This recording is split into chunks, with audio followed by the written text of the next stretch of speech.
Welcome back. Now let's discuss the Student Success site.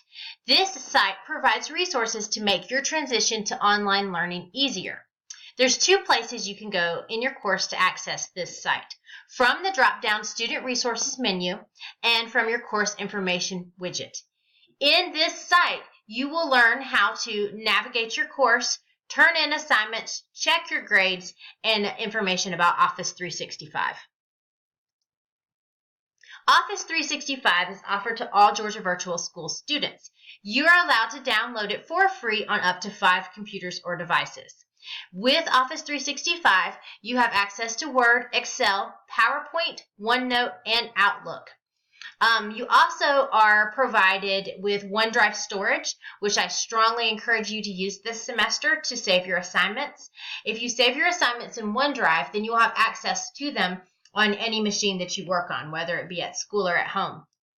Everything that you need to know about downloading these resources can be found in the Student Success site. Saving assignments. This is important. I cannot accept any Google documents. Please do not turn in any Google documents this semester. Nor can I accept any external links for your assignments. So don't turn in a Prezi link as an assignment. Do not use Prezi this semester. Everything needs to be done in either a word processor or through one of these Microsoft Office tools: Word, Excel, PowerPoint, OneNote, and of course Outlook's your email. I also cannot accept assignments via email. If you email me an assignment, it's not going to be graded, and it does not count as a timestamp in the course to go around late work. All assignments must be submitted to the course within the correct time frame to, number one, not be late, and to be graded. So please do not email assignments. Again, this is another reason you should not procrastinate, so you do have time to troubleshoot if you run into issues when submitting your work. You should include your name, the assignment name, and then you need to save your assignment in an accepted format that I can open.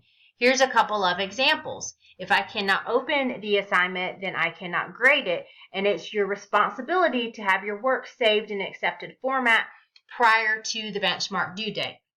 Before logging off, I strongly encourage you to check your submissions to make sure they can be opened. Here's another example of things I cannot open.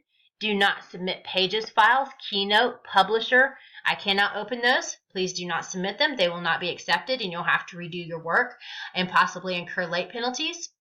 PDF's a great way to save all work. Documents, PowerPoint, etc. Please also do not take images of handwritten work. It's not acceptable to submit an image of a handout that you wrote down.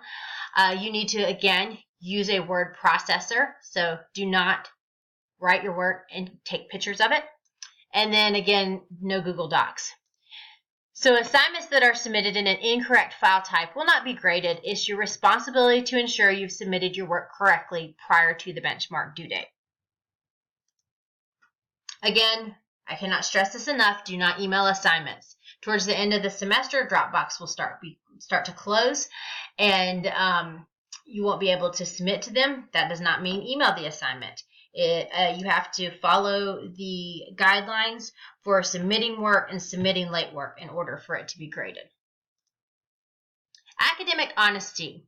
This is important, and this is laid out in both your syllabus and student handbook. Do not plagiarize this semester. Plagiarized work will receive a grade of a 0, and there will not be an opportunity to redo these assignments. So don't cut and paste information from the internet. Do not take someone else's paper from your class or another, or a previous student's paper, and submit it. Do not resubmit an assignment that you wrote in your English class to your psychology class. In addition to the 0, it will result in consequences as described in the student handbook. Yours should be your work alone without help from others unless you have permission. And then if there are multiple infractions here, your local school will be contacted by our administration, and discipline action will be applied through the guidelines in the student handbook and at your local school. So let's look at plagiarism a bit. What is it? Deliberate plagiarism is the rewriting from books or articles, cutting and pasting, what's called patchwork writing, where you use multiple sources to cut and paste information, but you never paraphrase, you never use any of your own thoughts. Borrowing or downloading papers, accidental plagiarism, which also counts as plagiarism, not knowing when or how to cite, not knowing how to paraphrase or summarize, and not knowing what common knowledge is, recycling old papers. For your course, you should use APA to cite your sources. Now, if you are in the Psychology A or Psychology AB course and you're more comfortable with MLA, you may use that. But AP Psychology students should 100% use APA for their citations this semester. If you're unsure about APA format, in all 3 courses, I have posted a link under the link section, your resources, that'll take you to the Al Purdue, and it'll help you with that. Psychology EText. This information is for psychology students, AP Psychology students. You're going to receive 2 separate emails in your Georgia email account. I do not send these emails. Administration sends these emails. So again, these are going to go to your Georgia Virtual School email account. If you're not receiving these emails, you'll need to put in a help desk ticket and you will need to ask about that. I cannot generate those emails. They do not come from me.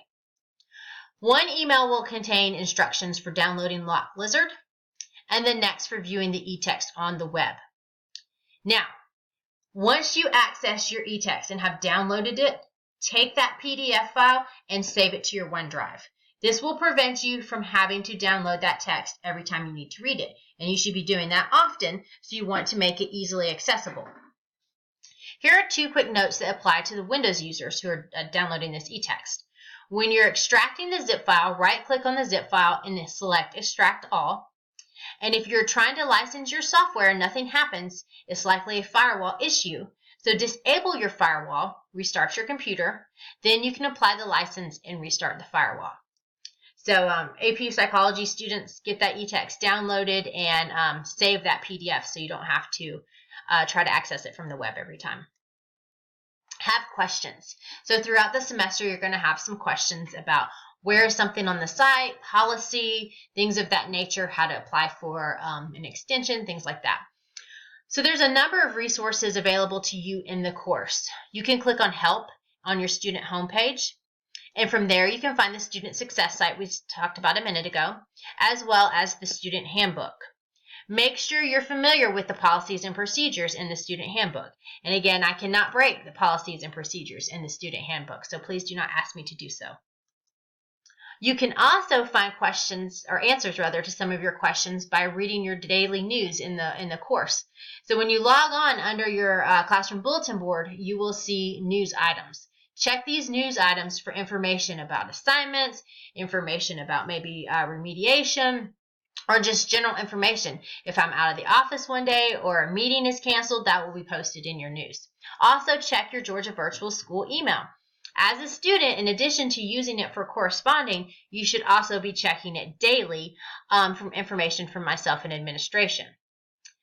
If you're new to Georgia Virtual, or you just haven't been in class in a while, I would recommend you going to the module, Welcome to your Georgia Virtual course, and then you'll find this board that kind of looks like a Jeopardy board. If you click on any of these items, it's going to tell you how to do whatever the box says. For example, quizzes. How do I take a quiz? Grades. How do I check my grades? Things of that nature. So that's super helpful. The preferred browser for Georgia Virtual is Firefox. However, if you're having difficulties with one of the browsers, it's always a good idea to switch to another. Chrome is another good browser for our platform. Each of the courses that I teach, psychology versus AP Psychology, have different weights for the assignments. So make sure you've read over your syllabus. They're listed here, and you understand the weights that are applicable to your course. Grading, important. Your assignments will be graded within 3 days of submission, Monday through Friday. If you submit an assignment on Friday afternoon, please don't email me on Sunday afternoon or Monday morning asking why it's not been graded. That's not been 3 days. Monday would be the first day, Tuesday would be the second day, and Wednesday would be the third day. So that's the expectation that you can have when expecting grade turnarounds. I get a large volume of assignments every week, and they come in, they're graded in the order that they come into the course.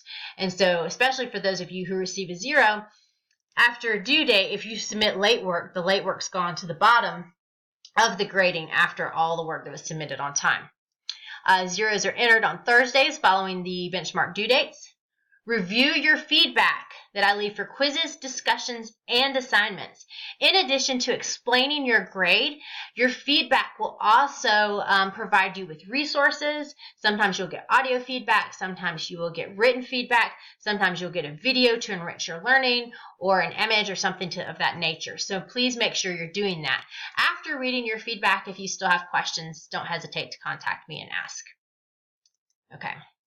Quiz feedback's a little bit different. I will post this in the course as well.